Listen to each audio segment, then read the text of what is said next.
Good morning students. आपको पता है कि आज कंपटीशन जो है का लेवल थोड़ा बढ़ चुका है। पहले के मुकाबला पहले होता था कि अगर जो लड़का मैथ या रीजनिंग में अच्छा स्कोर करता था तो उसका रिजल्ट आ जाता था। बट आज के कंपटीशन दौर में ऐसा नहीं है।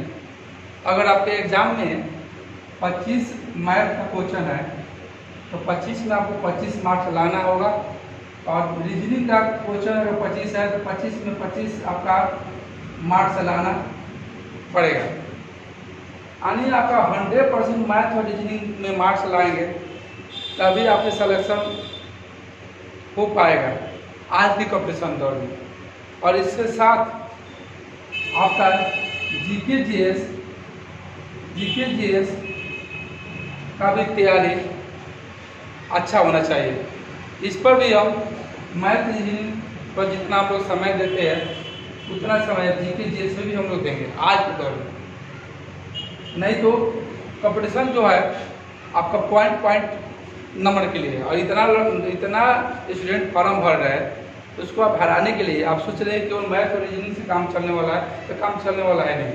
जिस प्रकार एक फोर व्हीलर में 4 पहिया होता है, अगर फोर व्हीलर का चारों पहिया ठीक ढंग से हो तो हम इसको रोड पर आसानी से दौड़ा सकते हैं और गाड़ी का बैलेंस भी बना सकते हैं। लेकिन आप सोचो, और इसमें से एक भी पहिया खराब हो जाए या पंचर हो जाए तो अगर इसको हम रोड पर दौड़ाएंगे तो ये गाड़ी जो होगी अनबैलेंस होगी। मेरा कहने का मतलब ये है कि हम उसी तरह मेरे एग्जाम में भी 4 पहिया होता है, मैथ, रीजनिंग, जीके जीएस, और जो एसएससी सीजीएल एलडीसी का तैयारी कर रहा है उसके लिए आपका इंग्लिश आपका, अदरवाइज आपका जो एसएससी जीडी का तैयारी कर रहा है उसके लिए आपका हिंदी हो गया। है ना।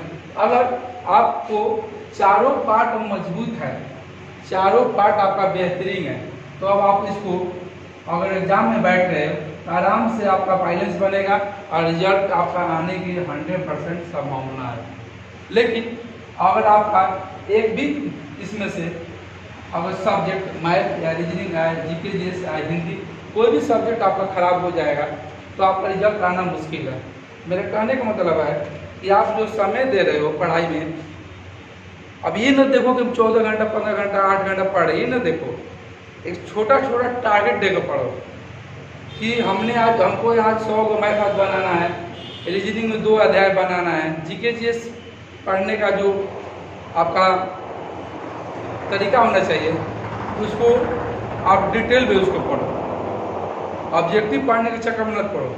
जो शुरुआत कर रहे हैं अभी जो कंपटीशन में शुरुआत की है उनके लिए सबसे जरूरी चीज़ है कि जीके जीएस के लिए आप एनसीईआरटी बुक या लुसेंट कोई भी बुक आप लीजिए जिसमें आप विस्तार से टॉपिक दिया। अगर विस्तार से हम पढ़ेंगे तो ऑब्जेक्टिव क्वेश्चन को हम लोग आसानी से सॉल्व कर सकते हैं। और जीके जीएस में आपको बहुत लड़का ये भी क्वेश्चन करता है, सर जीके जीएस हमको याद नहीं हो रहा है, तो आप ऑब्जेक्टिव पढ़ेंगे तो आपको याद होगा नहीं जब तक उसको कहानी जैसा नहीं पढ़ेंगे, है ना। और आप सोच रहे हैं कि जीके जीएस ना पढ़कर रिजल्ट निकाल ले, तो ये आपकी भूल होगी आज के डेट में, है ना। आपको जितना मैथ को ध्यान देना होगा उतना रीजनिंग को ध्यान देना, उतना ध्यान ही आपका हिंदी में ध्यान देना, और उतना ध्यान आपको जीके जीएस पे भी देना पड़ेगा, है ना। कुछ लड़के ऐसे भी होते हैं कि जो तैयारी तो स्टार्ट कर देते हैं और कुछ दिन तक तैयारी करते हैं, 80% और 90% तैयारी करने के बाद वो छोड़ देते हैं। अब उनको लगता है कि मेरा सिलेक्शन नहीं होगा। लेकिन मैं आपको ये बता दूं जाना कि पानी का क्वथनांक 100 डिग्री सेल्सियस होता है, ना। कभी कभार हम 90 पर भी उसको छोड़ देते हैं कि पानी उबलेगा नहीं, बट हम 10% के लिए केवल फील्ड छोड़ कर भाग जाते हैं।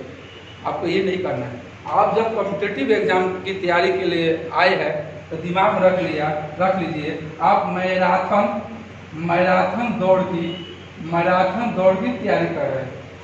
आपको पता होगा मैराथन दौड़ वही जीतता है जो अंत तक रुकता नहीं है। इसलिए आप कंपटीशन की जब तैयारी कर रहे हैं तो आप में धैर्य होना जरूरी है, और जिसके पास धैर्य नहीं रहेगा वो कंपटीशन की तैयारी कभी कर ही नहीं सकता है। तो कहा भी जाता है कि जो पानी से नहाएगा अपना लिहाज बदलेगा, लेकिन जो पसीना से नहाएगा वो इतिहास बदलेगा।